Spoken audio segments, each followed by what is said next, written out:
There's many times when I almost walked away from being an artist. As a child, I thought, where does that go? Like, where is that gonna exist?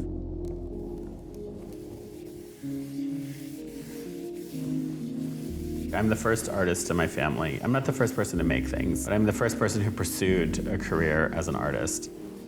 The first thing I came into was painting. It's what I understood. I intuitively have used a lot of color my entire life. Very early on, it was heavily criticized. That compelled me to use even more color and even make it brighter, the contrast greater, try to make ugly colors beautiful.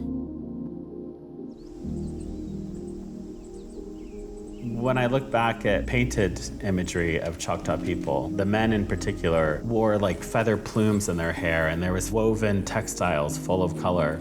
And I just thought, how do we lose this comfort with expressing ourselves through adornment? Untitled Figure number 2 that the National Gallery acquired is made up of thousands of bone pipe beads. It's really meant to disarm presumptions about what Native identity looks like, and at the same time, it's meant to lure you in with this tactile beauty. There's something about craft where you actually have to envision every step of it. A piece of beadwork really results from hundreds to thousands of beads creating this beautiful thing. One body of work isn't going to look like the previous body of work. So what I find in retrospect is it's actually always tethered to each other. I bought this building in 2016. It's an old turn-of-the-century schoolhouse that was built in 1904. We have 11 different classrooms here. We decided to turn the gym into the painting space. I knew there would be a sewing room, a beadwork room. Ceramics room just started 2 years ago when I was in college. Most people were not familiar with Native American painters, so the frustration was really that they would just read it as abstract expressionism.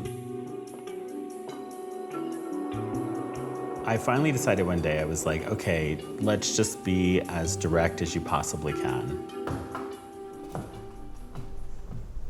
Text has been in my work since 2013, usually to do with civil rights era, things that I pick up from a sermon or a lyric or a poem, topics about equality, environment, never let your spirit bend, thou shalt not steal, thou shalt not kill, I will continue to change, speak to your ancestors.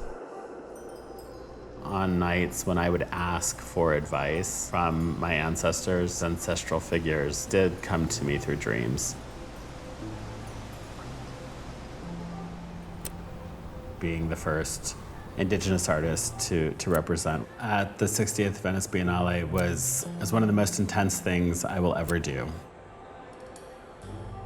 And then to have the support of museums who feel that something that I have imagined is worth protecting, it's worth taking care of, it's worth ensuring that people on the other side of the world see. It's not about acknowledging that Indigenous culture ends at the border of the reservation or ends at the border of a certain continent, but that it is entitled to move around the world as freely as it wishes.